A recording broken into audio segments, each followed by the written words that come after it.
गुरु ब्रह्मा गुरु विष्णु गुरुदेवो महेश्वर गुरु साक्षात् परम ब्रह्म तस्मै श्री गुरुवे नमः।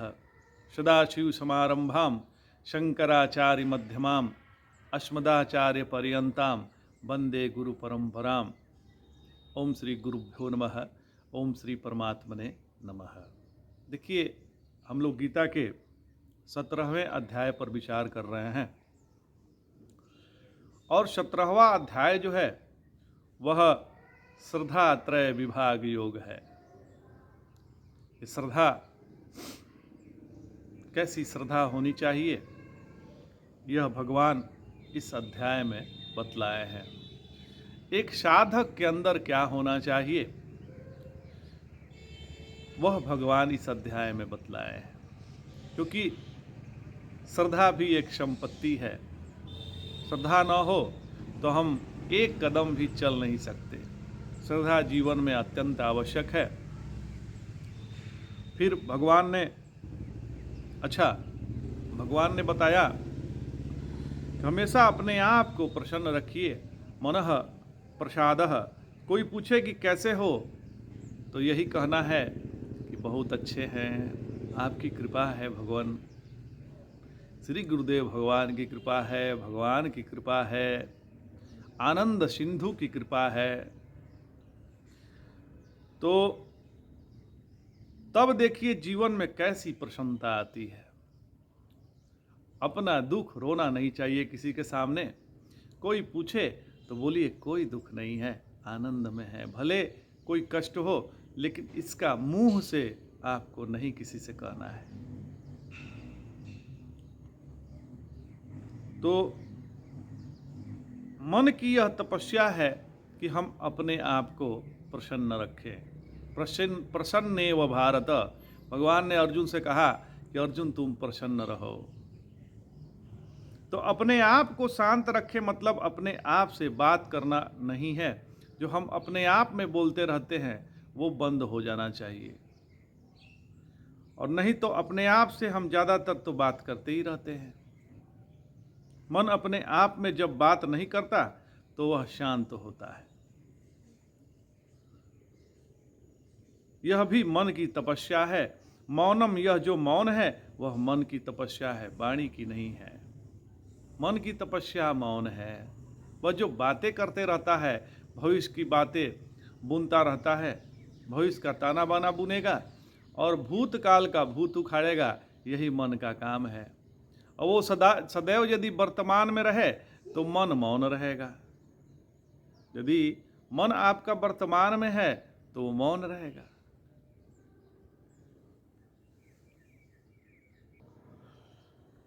तो मन जब तभी मौन रहेगा जब वर्तमान में रहेगा। मन हमारा अक्सर भविष्य का ताना बाना बुनता है, भूतकाल का भूत उखाड़ता रहता है कि फलाना ने ऐसा किया, चिलाना ने ऐसा किया। इसी चक्कर में पड़ा रहता है। और यदि वो सर्वथा वर्तमान में है तो वो मरा हुआ है। मरा हुआ मन ही मौन है, नहीं तो वो मन कहाँ है। मरा हुआ मन है तो चैतन्य में है आप। नारायण, अब धर्म का मार्ग या कर्म का मार्ग हो, ऐसा होना चाहिए जिसके द्वारा मन का संतुलन बना रहे।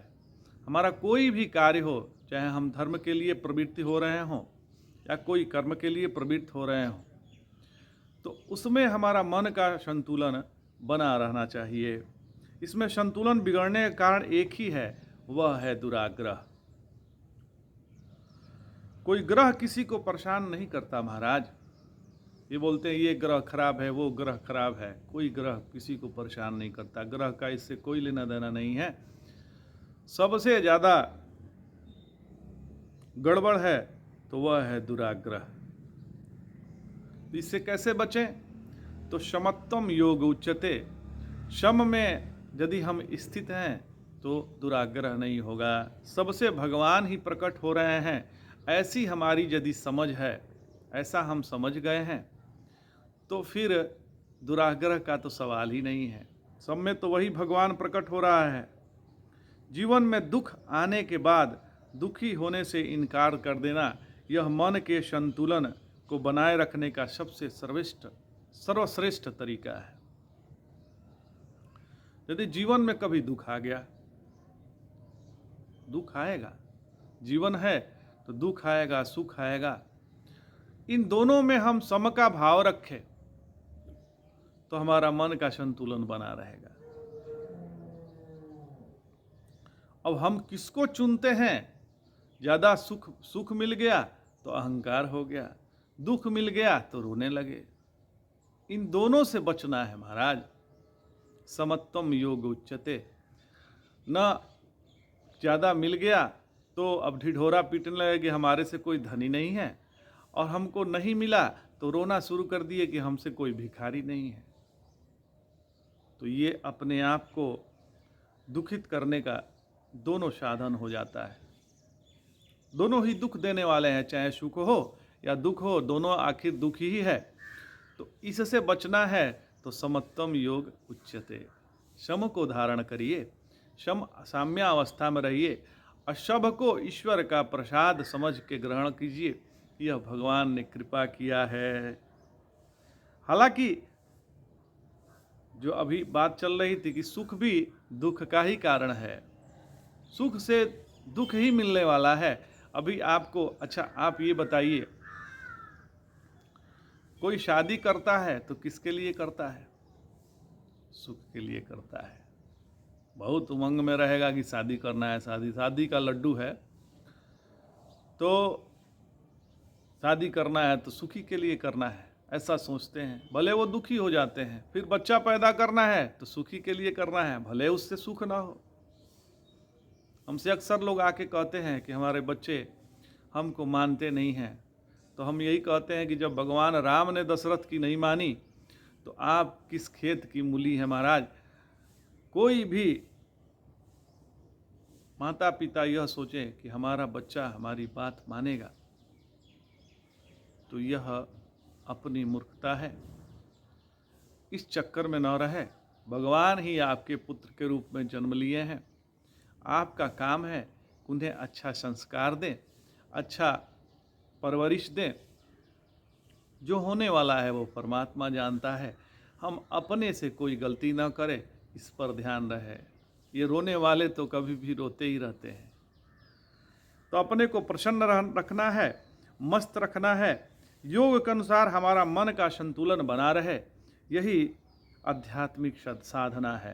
हमारा यदि मन का संतुलन बना हुआ है तो इससे अच्छी आध्यात्मिक साधना कोई नहीं है। यदि हमारे में भक्ति पैदा हो गई तो जो भगवान का भक्त होता है उस पर कर्म का सिद्धांत लागू नहीं होता। जैसे ट्रैफिक रूल पर, जो ट्रैफिक रूल है वह प्रधानमंत्री पे लागू नहीं होता, वैसे ही भक्त पर कर्म का सिद्धांत लागू नहीं होता है। जो व्यक्ति भगवान के भक्ति में जीवन जीता है उसे ना किसी से गिला है ना शिकवा है। वो तो ये जानता है कि हमारे ही प्रभु हर रूप में विराजमान है, हमारे ही भगवान हर रूप में हमको दर्शन देते हैं। तो उसको न किसी से गिला है न शिकवा है, क्योंकि वो जान गया है कि जो हो रहा है वो हरि इच्छा से हो रहा है। हरि इच्छा बलियसी, हरि इच्छा से ही सब कुछ हो रहा है, वो भली प्रकार जान गया है। तो यदि सभी का कारण ईश्वर की इच्छा है तो हम कार्य और कारण से परे चले गए हैं। यदि हम जान गए हैं कि सब जो घटना घट रहा है उसमें ईश्वर का ही कृपा है, ईश्वर का ही अनुग्रह है, तो हम कार्य कारण से परे हो गए। और साधारणतया क्या होता है कि उन्होंने ऐसा क्यों किया, वे ऐसा क्यों बोले, फलाने का विचार मुझे अच्छा नहीं लगता, इसी सब में हम फंसे रहते हैं। भला ऐसा उनको करना चाहिए? इतना पढ़ा लिखा हो के ऐसा बर्ताव कर दिए, ऐसे कर दिए, फलाना एक बड़ा गलत काम करते हैं। इसी चक्कर में हम फंसे रहते हैं। तो यदि कोई समस्या हल हो गई तो हरि इच्छा, हल ना हुई तो हरि इच्छा, भगवान जाने। यदि हम ज्ञान मार्ग पे चल रहे हैं तो यदि हमारी जिह्वा हमारे ही दांतों से कट जाती है, अब ज्ञान मार्गी की बात सुन लिए, तो भक्ति मार्गी का था, तो हमारी ही जिह्वा हमारे दांतों से यदि कट जाए तो क्या हम अपने दांतों को सजा देते हैं? क्या नहीं देते हैं। या दांत में यदि कोई अन्न फंस जाता है और जिह्वा उसको भली प्रकार से निकाल देती है, तो क्या हम अपने जिह्वा को धन्यवाद देते हैं? क्या नहीं, ऐसा नहीं होता है, क्योंकि उसमें अनेकता होते हुए भी वह एक ही है, ऐसा अनुभव में है। चाहे कर्म का मार्ग हो या योग का हो या भक्ति का हो या ज्ञान का हो, इन चारों का उद्देश्य एक ही है कि हमारा मन का संतुलन बना रहे। जीवन में जो कुछ घट रहा है परमात्मा की कृपा है, यह समझते ही हमारा मन का संतुलन सामान्य हो जाता है। शमत्तम योग युच्यते, यह जब हम समझ जाते हैं तो हमारा मन असंतुलित नहीं होता है। फिर भगवान को किसी से गिला शिकवा तो है नहीं। क्या समुद्र के लहरों से शिकायत होती है? क्या पानी को समुद्र से शिकायत होगी? समुद्र में जब लहरें उठेगी तो क्या पानी को समुद्र से शिकायत होती है? नहीं होती है। वैसे हम मन को बना लें, दुनिया में कुछ भी हो जाए हमारा मन संतुलित रहे, यही मन की तपस्या है। ऐसा जिसका मन है वह मन संतुलित मन है, और वही हमारे मन की तपस्या है। तो भगवान अब आगे 17वें श्लोक में बोलते हैं, श्रद्धया परया तप्तम तपस्तत्रिविधम नरेः अफला कांक्षीभिर्युक्तेः सात्विकम परिचच्छते। भगवान कह रहे हैं कि यह 3 प्रकार का तप जब अत्यंत श्रद्धा से फलाकांक्षा हीन पुरुषों द्वारा एकाग्र चित्त से किया जाता है तो सात्विक कहलाता है। अब ये 3 श्लोकों में भगवान 3 प्रकार के तप, सात्विक, राजसिक और तामसिक के बारे में बतलाते हैं कि व्यक्ति मीठा बोलता है, मौन रहता है और पूजा भी करता है।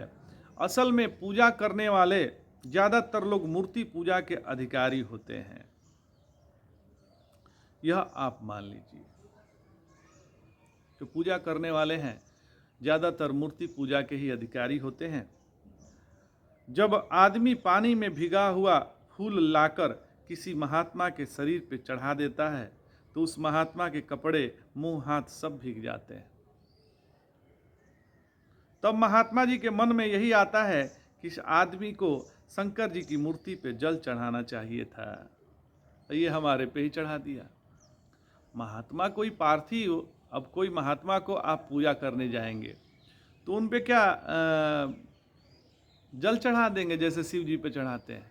नहीं, वही आपके जैसे शरीर हैं और उसमें चैतन्य है। चैतन्य तो उस पार्थिव लिंग में भी है, लेकिन उस पे जल चढ़ा सकते हैं, लेकिन ये ऐसे शरीर धारी पे जल नहीं चढ़ा सकते क्योंकि उससे ठंडा लग सकता है महात्मा जी को। अब वो गुरु महाराज को आप पानी जाके चढ़ा दीजिए जैसे शिव जी को चढ़ाते हैं। उसके बाद वही आदमी सामने खड़ा होकर हाथ जोड़कर तमेव माता च पिता तमेव बोलने लगता है। तब महात्मा जी को कहना पड़ता है कि भाई मेरे मंदिर में चला जा, हमारे सामने ऐसी पूजा क्यों करता है? इसलिए महात्मा के पूजा का अधिकारी दूसरा है और मूर्ति के पूजा का अधिकारी दूसरा ही है। एक बार गुरु महाराज को कोई ऐसा पुष्प पहना दिया, पुष्प का माला जिसमें चींटियाँ बहुत थी। अब बताइए क्या गति हुई होगी? आपने ध्यान नहीं दिया, आप पहना दिए, और जब वो गुरुदेव भगवान को चींटियाँ काटने लगी, कहेगी ये कैसा लगा दिया रे? तो उनको बड़ा दिक्कत हुई, फिर तुरंत निकाल के फेंका गया, उनके शरीर को झाड़ना पड़ा। तो ऐसे ऐसे लोग हैं बिना कुछ समझे कुछ भी कर देते हैं। कहीं कोई माला माला भी ऐसा नहीं पहनाना है जिससे गड़ जाए। स्वामी अखंडानंद सरस्वती जी महाराज एक बार अपने सत्संग में कह रहे थे कि हम जाते हैं, हमारा उम्र ज़्यादा हो गया, पैर में सूजन रहता है, तो कितने लोग हैं दंडवत करते हैं, पैर छूते हैं, उनके नाखून से पैर में लग जाते हैं, घाव हो जाता है। तो ऐसे नहीं करना चाहिए, दूर से प्रणाम करिए। तो मूर्ति नहीं है वो, मूर्ति पे आप कैसे भी करेंगे तो कोई दिक्कत नहीं है, हालांकि वहाँ भी ऐसा नहीं करना चाहिए। लेकिन शरीरधारी जो महात्मा हैं, शरीर वाले हैं, उनको जैसे आपको कष्ट होता है वैसे उनको भी कष्ट होता है, तो ऐसा नहीं करना चाहिए। तो मूर्ति पूजा का अधिकारी वह होता है जो उपास्य देव के द्वारा अपने मनोरथ को पूर्ण करने की इच्छा वाला होता है। तो मूर्ति पूजा से सर्वत्र भगवत भाव जरूरी है और अवतार में भगवान की करुणा जरूरी है। लेकिन अवतार तो हर वक्त मिलेगा नहीं, और महात्मा की पूजा कैसे करना चाहिए यह हमें मालूम नहीं है। इसलिए तब तक मूर्ति की पूजा कर सीखना चाहिए, अन्यथा आदमी की ही यह तपस्या बिगड़ जाती है। यह 3 प्रकार की तपस्या है। इसमें एक तो होना चाहिए श्रद्धा। तपस्या में पहला होना चाहिए श्रद्धा। श्रद्धा नहीं होगी तो सात्विकता नहीं आएगी महाराज। श्रद्धा अत्यंत आवश्यक है, और एक भी कामना नहीं होना चाहिए। हमारे अंदर एक भी कामना न हो। यदि कामना हुई तो रजोगुण आ जाएगा। युक्ते है का अर्थ है सदाचार युक्त होना चाहिए। हमारे में सदाचार होना चाहिए, आचरण शुद्ध होना चाहिए। यदि आपने दुराचरण परायण होने के साथ देवता की, ब्राह्मण की, गुरु की, प्राग की पूजा की तो वह पूजा तमोगुणी हो जाएगी। तो दुराचार उसको तमोगुणी कर देगा, और श्रद्धा, निष्कामता और सदाचार के साथ जब ये तप किए जाएंगे तो वह सात्विक हो जाएंगे। किंतु तीनों नहीं रहेंगे तो राजसिक या तामसिक हो जाएंगे।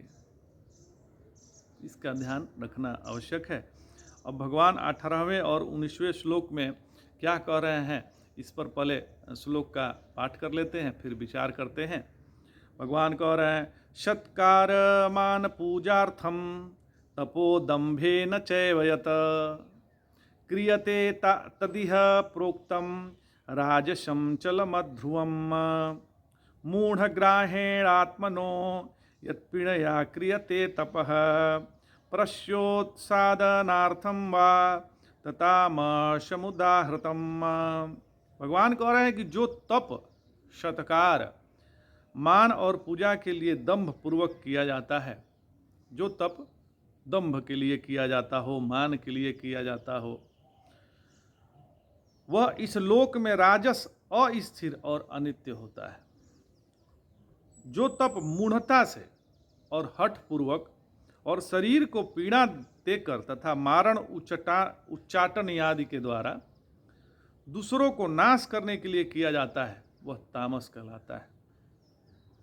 अब देखिए, कुछ ब्राह्मण ऐसे हैं, हमारे परिचित हैं, शाकलदीपी ब्राह्मण हैं, वो गायत्री मंत्र को मारक मंत्र समझते हैं महाराज। हमसे एक लोग मिले और वो कहे कि आप तो सुने हैं कि आप गायत्री का पुरस्चरण करते हैं। तो हमने कहा कि भगवान हम क्या जाने, गुरुदेव ने जो आज्ञा दिया वही करते हैं।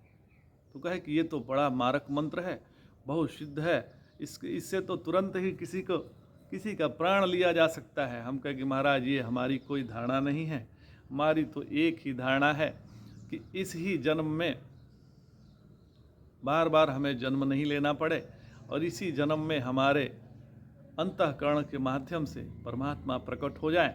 अपनी तो यही है, हमारे से किसी को कष्ट न हो, हमसे हमारे मन में किसी के प्रति गिलवा शिकवा न रहे, हमारा मन में किसी के प्रति घृणा निर्माण न हो। यही हम परमात्मा के से यही चाहते हैं। गुरुदेव भगवान से हमने यही मांगा है, इसीलिए हम गायत्री पुरस्चरण करते हैं। करते क्या हैं? करते तो वही है, हम एक निमित्त मात्र हैं, हमारे से तो ये भी बस का नहीं है, उनकी कृपा है तो हो जाता है। तूने कहा कि नहीं नहीं आपको मालूम नहीं है, यह तो मारक मंत्र है। तो महाराज गायत्री जैसे मंत्र को भी मारक मंत्र बना देते हैं लोग। तो ये तमोगुणी का लक्षण है। ये ऐसा जब तप करेंगे जिससे दूसरों का नाश हो, दूसरे को नुकसान हो, अपनी अहम की सिद्धि हो, ऐसे जो लोग हैं वो तमोगुणी तप करने वाले हैं।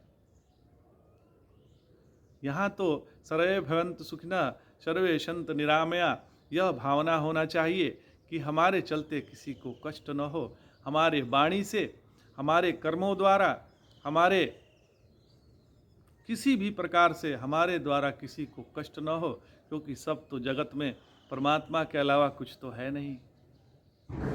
ये सर्व जगत परमात्मा स्वरूप ही है। तो महाराज आज इतना ही, फिर आगे विचार करेंगे। जय जय शंकर, हर हर शंकर, नमामि शंकर, भजामि शंकर, नमः पार्वती पतये, हर हर महादेव।